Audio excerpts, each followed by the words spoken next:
Avec l'adoption du règlement intérieur du conseil municipal pour lequel j'ai reçu des amendements à la fois de Choukri Yonis et du groupe Insoumis. Pour avoir une vision des enjeux de mon point de vue, donc ce règlement intérieur doit être lu à la lumière d'une autre délibération importante de ce début de mandat, celle par laquelle le conseil municipal a délégué au maire la quasi-totalité des compétences que la loi lui permet de déléguer.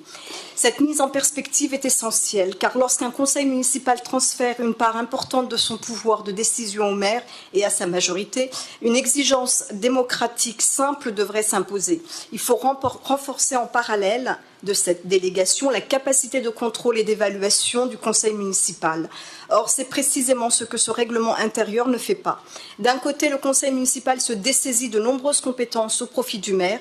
De l'autre, les outils permettant d'exercer un contre-pouvoir minimum demeurent particulièrement limités. L'ordre du jour reste maîtrisé par l'exécutif. Les propositions de délibération des groupes d'opposition, comme les vœux, demeurent soumis à l'appréciation en opportunité du maire. Ce qui veut dire que le texte du règlement intérieur nous autorise à faire des propositions de délibération, seulement il faut que le maire l'accepte. Tout le monde l'aura compris, je pense qu'il s'agit là d'un droit que nous ne pourrons jamais exercer. D'ailleurs, je peux témoigner que dans le précédent mandat, effectivement, ce droit-là, nous n'avons jamais pu l'exercer parce que par opportunité, les délibérations n'étaient pas inscrites à l'ordre du jour.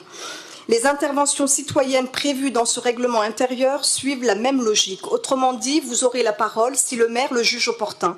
Tous les dispositifs de participation citoyenne mis en avant dans ce règlement sont étroitement encadrés.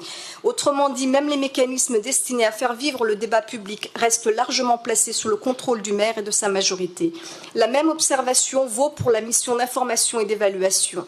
Dans beaucoup de collectivités, cet outil constitue le principal moyen pour le conseil municipal de contrôler l'action de l'exécutif. Ici, la mission reste présidée par un adjoint au maire et sa composition demeure déterminée par la majorité municipale. Qu'il me soit permis ici donc de souligner le non-sens d'une telle démarche. Comment accepter que l'organe chargé d'évaluer l'exécutif reste placé sous l'influence de l'exécutif lui-même? C'est comme si on demandait au maire et à sa majorité de s'autocontrôler eux-mêmes. C'est un non-sens et c'est même un peu dangereux quand on sait tous les pouvoirs que le maire s'est octroyé dès le conseil municipal d'installation. Au fond, la question est simple. Si le conseil municipal délègue davantage de pouvoir au maire, si l'exécutif municipal se renforce, alors les capacités de contrôle du conseil et les espaces de participation citoyenne devraient être renforcés dans les mêmes proportions. Or, ce n'est pas l'orientation que vous nous proposez ce soir. Nous voyons au contraire se dessiner un système où le pouvoir de décision se concentre davantage, tandis que les contre-pouvoirs demeurent limités. Pour ma part, je ne voterai pas en l'état ce règlement intérieur qui acte un déséquilibre institutionnel important. J'ai donc proposé un certain nombre d'amendements que je vous ai envoyés dans l'après-midi. Oui, on se joint évidemment à tout ce qui vient d'être dit par la collègue Choukri Yonis, car en fait on découvre depuis quelques mois le fonctionnement de votre conseil municipal avec stupeur, je dois dire. Même si on avait déjà assisté ou vu quelques séances au préalable qui avaient donné un avant-goût. On ne peut pas qualifier ce conseil de démocratique ou de lieu de débat. C'est une chambre d'enregistrement, tout simplement, de vos décisions. Il n'y a pas une seule délibération qui tienne compte des groupes d'opposition. Il n'y a pas une seule délibération prise à l'issue de l'écoute de la population et de ses délégations. Il n'y a même pas de réponse à nos questions. Et nous avons ici un exemple frappant. Des habitants constitués en collectif pour l'annulation des hausses des charges que vous avez décidées sont là, cantonnés et réduits au silence. Ils ne peuvent pas s'exprimer, ils ne peuvent pas porter leurs revendications, c'est proprement scandaleux. Votre conseil, bien que respectant les clous légaux, nous direz-vous, est une machine autoritaire. C'est une forme d'héritage des pratiques monarchiques. Un exemple, ici nous avons 2 minutes de temps de parole pour 70 délibérations après l'examen des amendements de ce règlement intérieur. 2 minutes de temps de parole pour 70 délibérations. Et vous parlez de débat. Non mais franchement, c'est pas sérieux, ce n'est pas sérieux. Il n'y a pas non plus dans ce conseil, je l'ai dit, d'ouverture au collectif d'habitants, malgré la mention de débat ordinaire et de public dans les titres et les articles du règlement intérieur. Donc c'est assez hypocrite. Souvenez-vous, nous vous avons demandé au premier conseil qu'une délégation du comité des résidents du foyer Branly soit invitée à prendre la parole. Cela a été refusé, même pas une réponse. Sans doute, vouliez-vous cacher votre bilan à ce sujet. De même, concernant notre demande de faire venir une délégation de Montreuilois engagée contre votre votre politique de raquette par rapport au parking payant, système que vous avez mis en place depuis des années. Là aussi, pas un mot, pas une réaction, pas une réponse. Sans doute vouliez-vous taire le fait que 1,8 million d'euros ont été volés au Montreuilois par 65 000 amendes en 2025. C'est scandaleux là aussi. Donc ce n'est pas un règlement intérieur, évidemment, qui changera grand-chose, mais une volonté politique que vous n'avez pas. Cependant, fidèles à nos valeurs et à nos engagements envers la population, nous proposerons des amendements dont nous savons d'avance que, comme à votre habitude, vous les repousserez, et nous soutiendrons tous ceux, d'où qu'ils viennent, qui amélioreront votre monstre bureaucratique. Le premier amendement que je porte, il est relatif à la mission d'information et d'évaluation, et je vous propose de remplacer les dispositions relatives à la mission d'information et d'évaluation par les dispositions suivantes. Une mission d'information et d'évaluation est créée de droit lorsqu'elle est demandée par au moins 1/6 des membres du conseil municipal. Sa composition respecte le principe de la représentation proportionnelle des groupes politiques composant le conseil municipal. La mission élit en son sein un président et un rapporteur. Le président ne peut pas être donc ni le maire, ni un adjoint au maire, ni un conseiller municipal délégué. Le rapporteur est désigné parmi les conseillers municipaux n'appartenant pas à la majorité municipale. Les conclusions de la mission donnent lieu à la présentation d'un rapport devant le conseil municipal.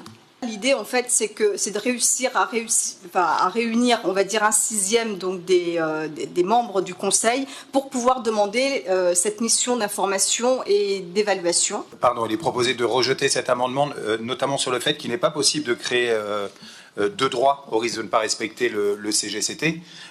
Pour le reste, sur la question de la composition de la mission d'information, on reste dans le même format exactement du règlement intérieur précédent que nous avions voté à l'unanimité avec vous d'ailleurs, et que vous-même et votre collègue avez qualifié en son temps comme le meilleur règlement intérieur de France. Donc on n'a pas changé en fait. Moi je n'ai jamais tenu ce type de propos, ça ne me correspond pas. Le meilleur règlement intérieur de France, je ne le crois pas. Et quand bien même ça aurait été le meilleur règlement intérieur de France, on a eu un mandat qui s'est écoulé, on a eu la pratique de ce règlement intérieur, et les évolutions que je propose permettent justement de tenir compte de ce qu'on a vécu sur le mandat précédent. Merci beaucoup. Je mets aux voix l'amendement dont l'exécutif demande le rejet. Qui vote pour?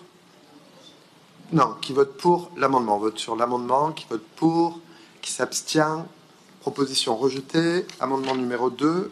Le deuxième amendement est justement relatif à la question de la participation citoyenne et aux interpellations des habitants. Effectivement, il n'est pas normal que les habitants n'aient pas accès effectivement à ce conseil municipal. Donc ce que je vous propose, c'est d'ajouter un article ainsi rédigé.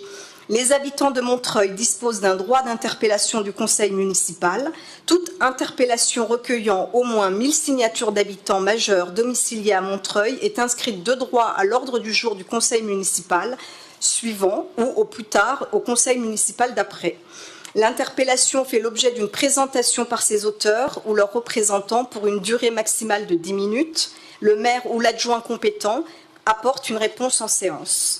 Le conseil municipal débat de l'interpellation. Les conseils de quartier, donc je rajouterai les conseils de quartier, le conseil de la vie associative et la commission communale d'accessibilité régulièrement constitués peuvent également saisir directement le conseil municipal par délibération adoptée en séance plénière. Cette saisine est inscrite de droit à l'ordre du jour du conseil municipal dans les mêmes conditions. Pardon, pour toutes les demandes d'intervention en séance, elles sont de droit. En fait, à chaque fois qu'un collectif constitué demande une intervention en séance du conseil municipal, il en informe le maire et la conférence des présidents. On est saisi pour avis avant la décision du maire, puisque c'est les pouvoirs du maire, pouvoir de police du maire de l'Assemblée qui, in fine, décide. Mais c'est vrai, du coup, pour les conseils de quartier. N'importe quel conseil de quartier constitué qui a voté pendant sa séance une demande d'intervention, y compris en séance du conseil municipal, c'est de droit et c'est déjà inscrit dans le règlement intérieur. Et sur le reste, l'ensemble est déjà. Vous proposez de passer à 1000 signataires pour une demande d'interpellation et d'intervention au conseil. On est à 1/10 de l'électorat. C'était le seuil qui avait été fixé, sur lequel on propose de rester. Je mets aux voix qui est pour l'amendement. Abstention. Proposition rejetée, je vous remercie. Alors oui, on a prévu une série d'amendements. Donc le premier porte sur le préambule, et c'est un amendement philosophique, on va dire, parce qu'il aborde le sens philosophique de ce conseil. On propose d'ajouter, après la formule le conseil municipal et l'assemblée délibérante, etc., on propose d'ajouter il est un lieu de débat politique. Pourquoi cet ajout? Parce qu'il faut débattre pour améliorer concrètement la vie des Montreuillois et transformer socialement la société. Je l'ai dit, après ces amendements, nous avons seulement 2 minutes pour aborder 70 délibérations. Et nous voulons intervenir pour plusieurs choses, pour demander par exemple l'annulation scandaleuse des hausses de charges qui ont été décidées le 22 et 23 mai, qui étouffent les habitants qui sont ici présents. On voulait intervenir pour défendre les revendications des agents communaux sans lesquels il n'y a pas de service public. On voulait intervenir sur plein de sujets et on compte bien le faire d'une manière ou d'une autre en fait. Donc ça c'est pour le sens philosophique de cet amendement. On propose d'ajouter que le Conseil est un lieu de débat politique. Je vous renouvelle une nouvelle fois et je me tiens à votre disposition éventuellement pour vous expliquer le bon fonctionnement de la séance, c'est qu'en introduction du conseil municipal, vous avez, après l'intervention du maire, qui fait une intervention de politique générale, la possibilité de faire une intervention de politique générale pendant 5 minutes qui vous permet d'aborder tous les sujets que vous voulez. Tous ceux que vous venez d'énumérer, vous avez tout le temps pour pouvoir les traiter, dire ce que vous avez à dire, manifester vos désaccords, etc. Donc le lieu de débat politique, il existe, mais ensuite il y a aussi la nécessité du bon fonctionnement de la collectivité. C'est l'objet des délibérations qui ont fait l'objet d'un travail par les services, qui nécessitent de passer par une validation et un débat en conseil municipal pour avoir l'autorisation du conseil municipal pour permettre aux services d'avancer. Donc le débat politique aura bien lieu. Il vous suffit de prendre un petit peu de de souplesse sur la lecture du règlement intérieur, vous verrez que vous avez tout loisir d'intervenir. Ça a toujours été le cas. Vous nous dites qu'un débat politique, c'est 5 minutes tous les 3 mois pour aborder l'ensemble des sujets qui concernent la vie des Montreuillois. Ce n'est pas sérieux, monsieur Le Checker. Les Montreuillois méritent mieux. Donc je vais en venir à mon autre amendement, parce que je ne vais pas non plus faire 5 minutes sur vous seul, monsieur Le Checker. Donc je passe à l'article 1, titre 1. Avec une proposition d'ajout, le conseil municipal se réunit une fois tous les 2 mois. Vous voyez, on est assez raisonnable. C'est 3 mois qui est indiqué dans le règlement intérieur. Nous, on propose tous les 2 mois parce qu'on veut travailler davantage au service de la population. On pense que beaucoup de collègues ici seront d'accord avec nous. C'est pas quelque chose d'irréfléchi, d'irraisonnable. On propose juste qu'on se voit plus régulièrement pour aborder plus de sujets, pour qu'on ait plus de débats comme ceux que vous venez d'évoquer, même s'ils sont de 5 minutes. On préfère qu'il y en ait un tous les 2 mois qu'un tous les 3 mois, ça va de soi. Je propose de mettre aux voix les 2 premiers amendements présentés par monsieur De Noël, c'est-à-dire sur le préambule et sur l'article 1 et le titre 1, avec à chaque fois la position de rejet de l'exécutif. Je mets aux voix le premier amendement sur le préambule, qui est pour, abstention, rejeté. Article 1, titre 1, l'amendement présenté. Je mets aux voix qui est pour, qui s'abstient. Ça a bien été noté, on sera sur le même vote à chaque fois. Merci beaucoup. Ce genre de propos est absolument inacceptable. Certains d'entre vous ont parfois 5, 10 ans, voire plus d'ancienneté. D'abord, je rappelle qu'il n'y a aucune formation aux institutions municipales pour les nouveaux élus. C'est-à-dire que quand on arrive, on ne sait absolument pas ni comment se passe un conseil municipal. Nous n'avons été informés de rien quant à la tenue des institutions, à quoi il faut être présent, pas présent pour pouvoir porter des sujets. Là, comme on a ouvert à nouveau ce conseil municipal, on parle d'une délibération et un débat qui n'est pas un débat.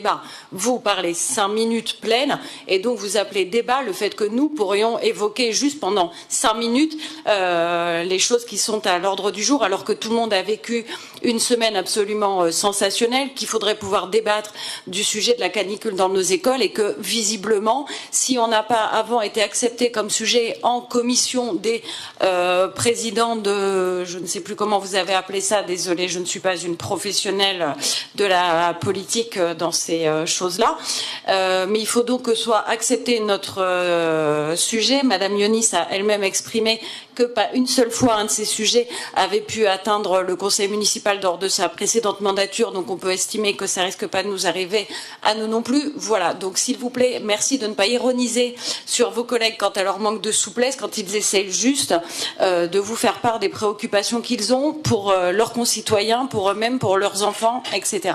Nous n'ironisons pas, simplement nous rappelons, et j'ai rappelé à chaque fois, le rôle des instances et le rôle de la participation aux instances auxquelles votre président de groupe était présente lors de la première réunion de la conférence de présidents. Et par ailleurs, je rappelle que vous avez droit à la formation des élus dans le cadre qui vous est confiée par la loi, c'est-à-dire la mise en œuvre des enveloppes de formation. Vous avez d'ailleurs un organisme de formation insoumis chargé du sujet.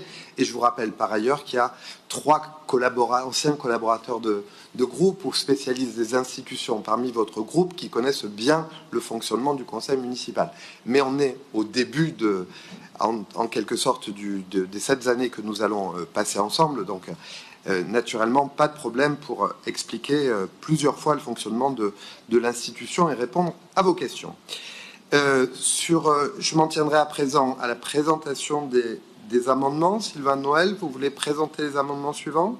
Alors, mais avant ça, vous réponds. Pardon, un point de séance. Nous en sommes au moment où nous sommes sur l'examen des amendements, les interventions liminaires ayant été faites. Donc, soit vous présentez les amendements, soit je serai dans l'obligation de vous couper la parole et de procéder au vote en bloc sur les amendements que vous avez présentés. Vous allez expliquer, vous dites que vous allez nous expliquer le fonctionnement, mais c'est pas ce qu'on demande nous. Nous, on demande un changement de fonctionnement pour pouvoir débattre, discuter et porter les sujets des Montreuillois. Donc l'amendement ici concerne l'article 3. Il est dit qu'à chaque conseil municipal, chaque groupe d'opposition peut fixer jusqu'à 5 délibérations à l'ordre du jour. C'est pas grand-chose. Je rappelle ici qu'on a plus de 70 délibérations, qu'on a seulement 2 minutes pour 70 délibérations. On demande qu'à chaque conseil municipal, chaque groupe d'opposition puisse porter 5 délibérations de son choix qui concernent l'intérêt public local, la vie des Montreuillois, etc. L'amendement est présenté, je le mets aux voix avec une position de rejet de l'exécutif qui est pour, qui s'abstient, proposition rejetée. Ici est proposé un ajout dans l'article 3 qui dirait « Chaque groupe au conseil municipal dispose chaque année d'une niche lors d'un conseil municipal lui permettant d'inscrire à l'ordre du jour 5 délibérations ». Donc c'est une proposition moins disante que la précédente que je viens de porter, mais elle me paraît encore très raisonnable et j'interpelle quand même les collègues qui sont ici présents.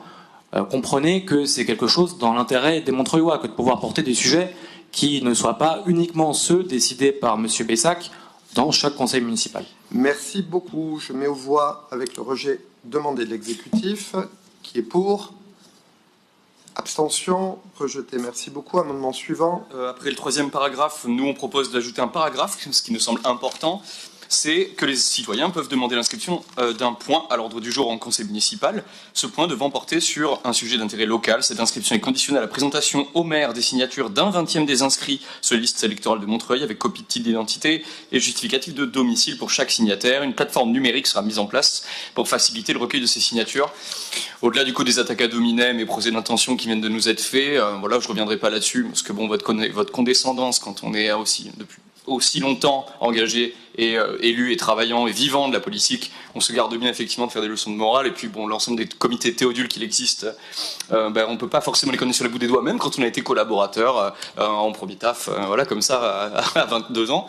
J'en finirai simplement pour dire que les citoyens attendent cela, en tout cas sur cette inscription, ce droit quasiment de pétition citoyenne, décisionnaire, qui ne soit pas soumis à un droit de veto du maire. Je vous indique que l'exécutif demande le rejet et que votre amendement est moins disant que notre règlement intérieur actuel. Je mets aux voix pour, abstention, rejeté. Merci beaucoup. Cela concerne l'article 4. Pour l'accès au dossier est proposé d'ajouter la phrase suivante. Ces dossiers sont adressés au minimum 15 jours avant le conseil municipal pour permettre à l'ensemble des élus d'en prendre connaissance et de travailler les sujets. Car à l'heure actuelle, nous recevons des centaines de pages pour un examen de seulement quelques jours avant le conseil municipal, ce qui ne permet pas de travailler sérieusement, alors qu'on a un mandat, il faut le respecter, et donc c'est tout bonnement impossible de travailler dans ces conditions.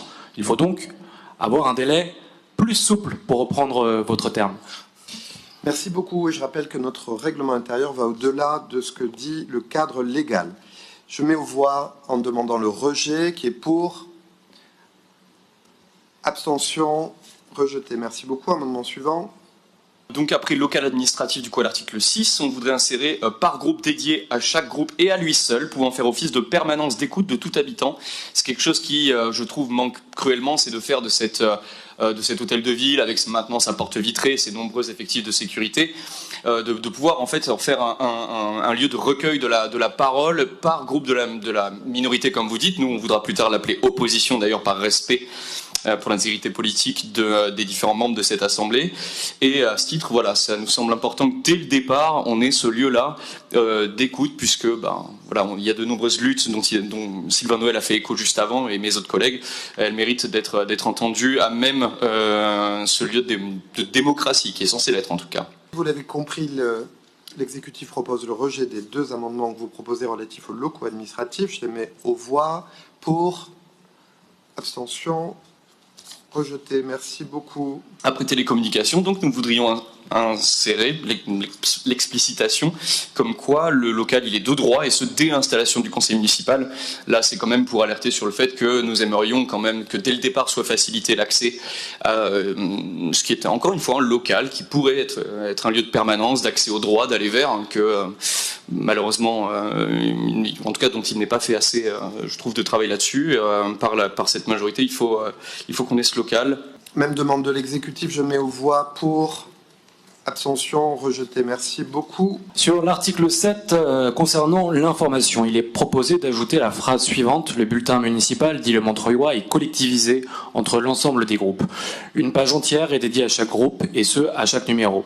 Alors pourquoi cette proposition? Parce que chaque année, 2 millions d'euros sont affectés au budget communication de la ville, pendant que les locataires ici présents voient leurs charges exploser injustement, pendant que le racket des parkings payants continue, pendant que beaucoup de méfaits sont réalisés. Donc on propose qu'on ait un espace d'expression sérieux dans ce bulletin municipal qui a quand même un coût assez important. Donc pourquoi nous, groupe d'opposition, et l'ensemble des groupes en fait, n'auraient pas possibilité de s'exprimer sur une page au lieu de 1500 caractères?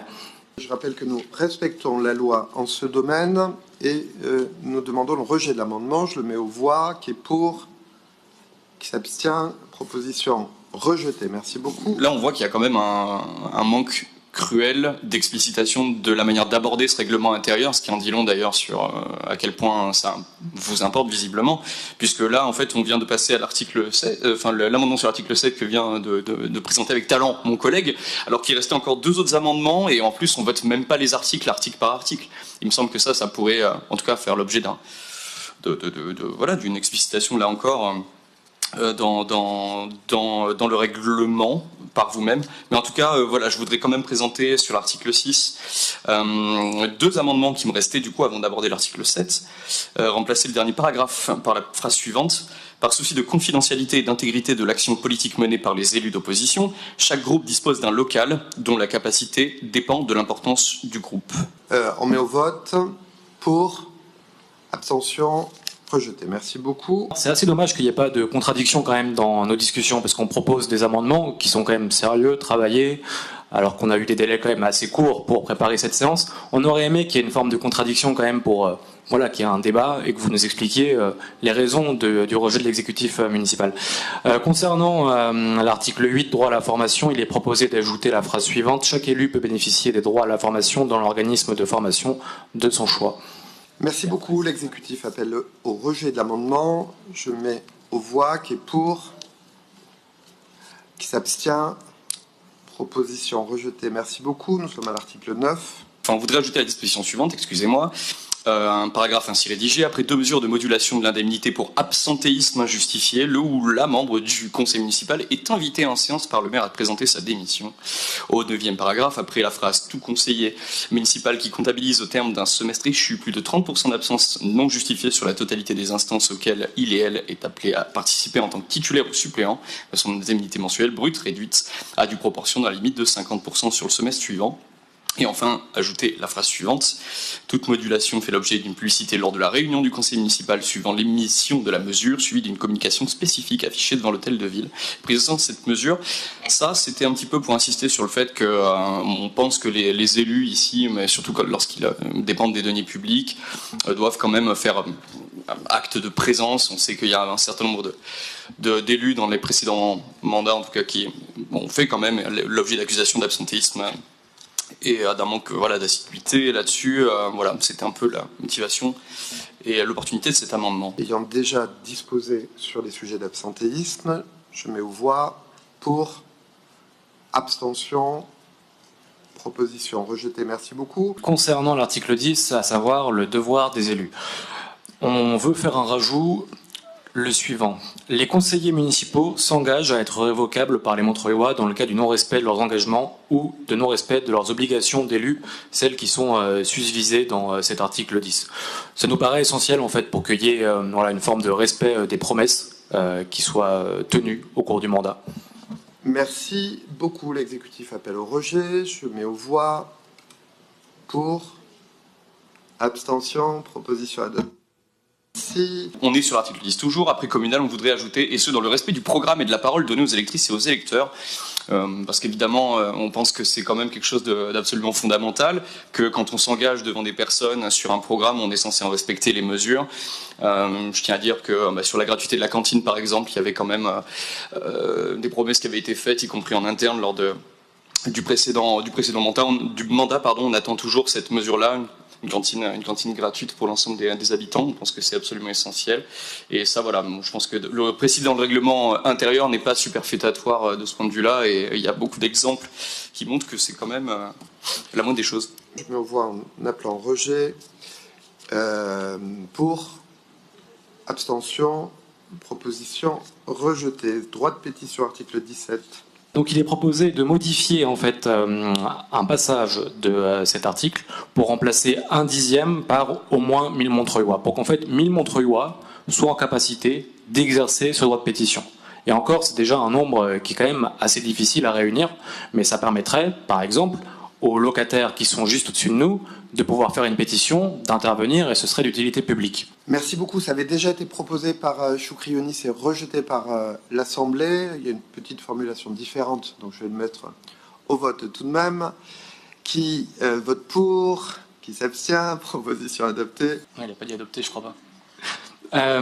Article 18 sur le référendum local. C'est une erreur de ma part, la proposition est rejetée, vous l'aurez corrigée. Ah mince, vous pensez qu'il y avait eu une exception, ça aurait été salutaire.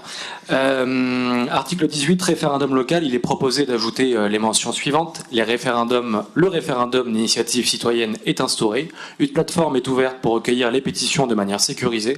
Lorsque le nombre requis de signatures est atteint, le conseil municipal déclenche une consultation pour avis des habitants de la commune, telle que définie aux articles L 1112-15 à L 1112-22 du Code général des collectivités territoriales. Le conseil municipal suit ensuite l'avis donné par la consultation. Bon, vous l'avez compris, là aussi, c'est un mécanisme d'intervention populaire directe pour pas qu'on s'en cantonne à des incantations et à une soi-disant démocratie participative qui ne l'est pas, et pour que, parallèlement au droit de pétition, des citoyens puissent porter des sujets dans le débat public ici à Montreuil. Merci beaucoup. Vous avez compris, nous appelons rejet. Je mets aux voix qui est pour, qui s'abstient. Proposition rejetée. J'en viens à l'article 23, accès et participation du public. Il est proposé d'ajouter à chaque séance du conseil municipal, un collectif de Montreuillois est invité à prendre la parole au conseil municipal. Chaque groupe décide tour à tour d'inviter un collectif d'habitants. Donc là aussi, ça permettrait d'inviter par exemple un collectif d'habitants pétitionnaires contre le système de raquettes des parkings payants que vous avez mis en place, je l'ai déjà dit, et pour tous les sujets que j'ai déjà évoqués. Merci beaucoup. Nous appelons rejet. Je mets aux voix pour. Abstention, rejeté.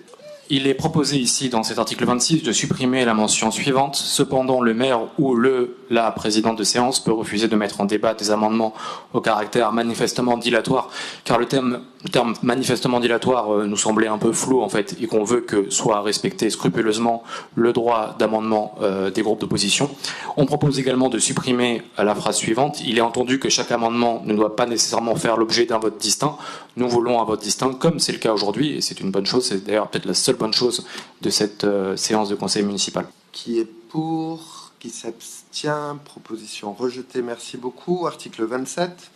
Le 27, nous proposons deux suppressions. La première suppression porte sur la mention suivante. Les projets de vœux sont déposés en commission technique permanente et au plus tard 48 heures avant la séance du conseil municipal auprès du maire.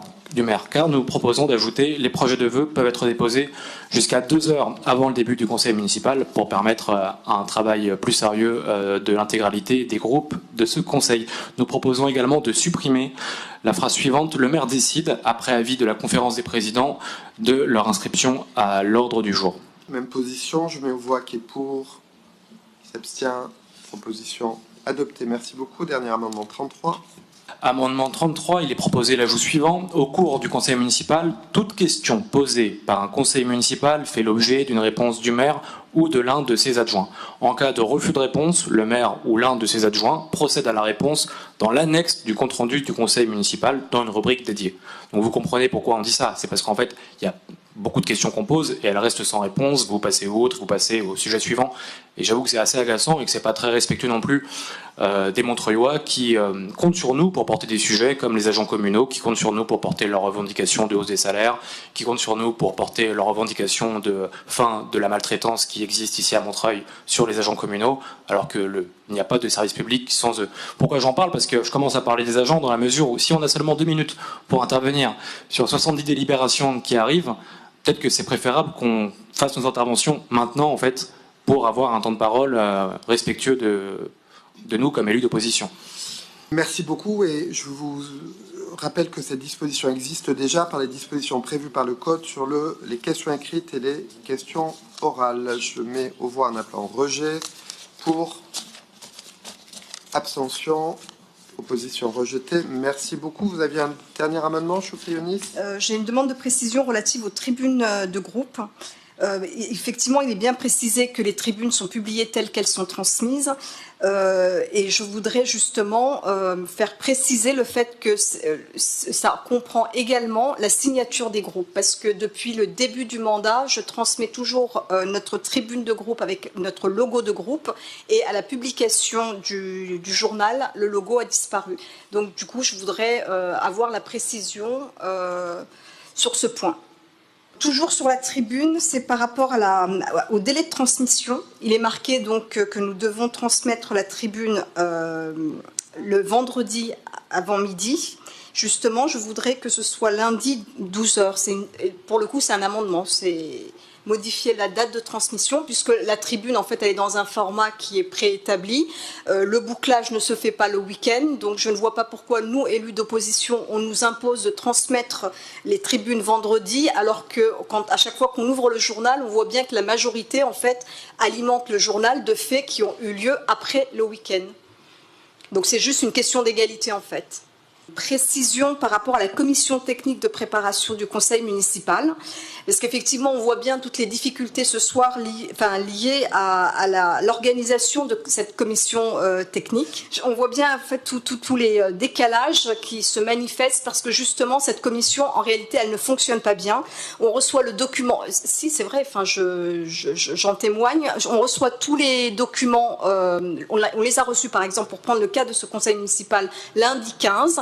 On a reçu un document de séance de plus de 800 pages, des décisions du maire de plus de 400 pages, et la commission technique, elle est organisée le jeudi 18. En 3 jours, c'est effectivement mission impossible de prendre connaissance de manière approfondie de l'ensemble de ces documents. Donc je propose que cette commission soit organisée comme elle l'était sur le précédent mandat, le lundi, parce que ça n'a pas de sens en fait de demander de faire une commission sur des documents dont on n'a pas pu réellement prendre connaissance. Et l'autre point que j'aurais par rapport à cette commission, je pense qu'il est important qu'il y ait un quorum, parce que c'est pas normal non plus qu'il n'y ait jamais personne à ce type de commission. Et le dernier point, si je puis me permettre, c'est par rapport à l'introduction du document. Il est dit que le règlement intérieur a été travaillé avec l'ensemble des groupes de l'Assemblée, qui constituent l'Assemblée. Comme ce n'est pas vrai, je propose qu'on l'enlève, puisqu'effectivement, on n'a absolument pas du tout été associé, ni de près ni de loin, à la rédaction de ce document. Si l'Assemblée en est d'accord, je propose d'adopter les 2 propositions de Choukri Younis, c'est-à-dire le logo ainsi que lundi midi, assorties d'une exigence parfaite, c'est qu'à 12h01, on ne retiendra plus les tribunes, puisque c'était une des raisons pour lesquelles nous demandions un peu à l'avance, c'est qu'un certain nombre de conseillers avaient tendance à, disons, nous envoyer un peu au dernier moment, sinon les tribunes. Donc je propose de modifier en conséquence le règlement intérieur. Je mets aux voix donc ces 2 propositions d'amendement. Contre, abstention, proposition adoptée à l'unanimité. Je vous remercie. Sur la CTP, je vous trouve bien dur avec le contenu de la CTP, notamment du point de vue de la participation de la majorité qui est toujours présente et organisée parce que c'est un moment important qui permet l'information préalable des conseillers. Nous regrettons d'ailleurs souvent que cette réunion soit en quasi-absence d'autres membres de notre Assemblée et nous avions justement laissé au jeudi pour permettre la prise en compte et le travail des conseillers d'opposition, puisqu'il y a une tendance que nous avons vue s'accélérer encore lors de cette séance à nous interroger tardivement, et c'était donc pour vous permettre d'avoir les bonnes informations. Donc,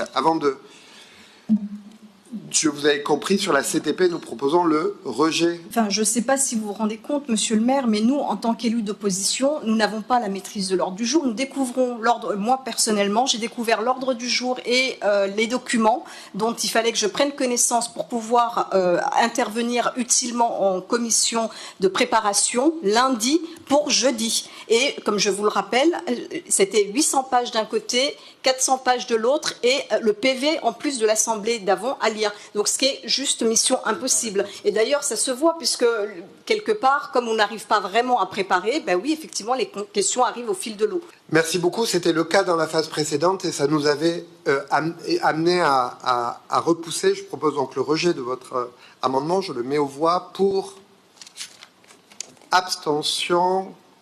Proposition rejetée. S'agissant du quorum, vu les difficultés de participation, la majorité propose, l'exécutif propose le rejet. Je mets au voix l'amendement de réduction de la création d'un quorum s'agissant de la CTP, qui est pour, qui s'abstient. Proposition rejetée. Je mets au voix l'ensemble du règlement intérieur, qui est contre, qui s'abstient. Proposition adoptée. Je vous remercie.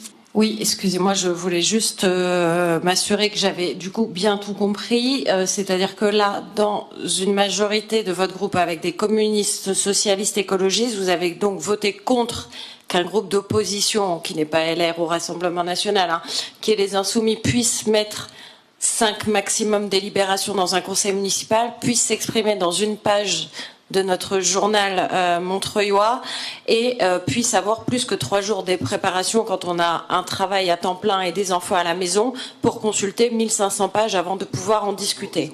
C'était juste pour m'assurer que c'est bien ça et qu'il n'y a pas eu une seule voix, une seule main levée contre ça. Contrairement à ce que vous indiquez, ce n'est pas 3 jours que vous avez pour prendre connaissance du Conseil. Je suis désolée, monsieur le maire, mais prendre connaissance, c'est bien lundi pour jeudi. Donc, je veux bien que vous regardez. Je peux vous sortir les mails qu'on a reçus. Peut-être que vous n'êtes pas bien informé alors.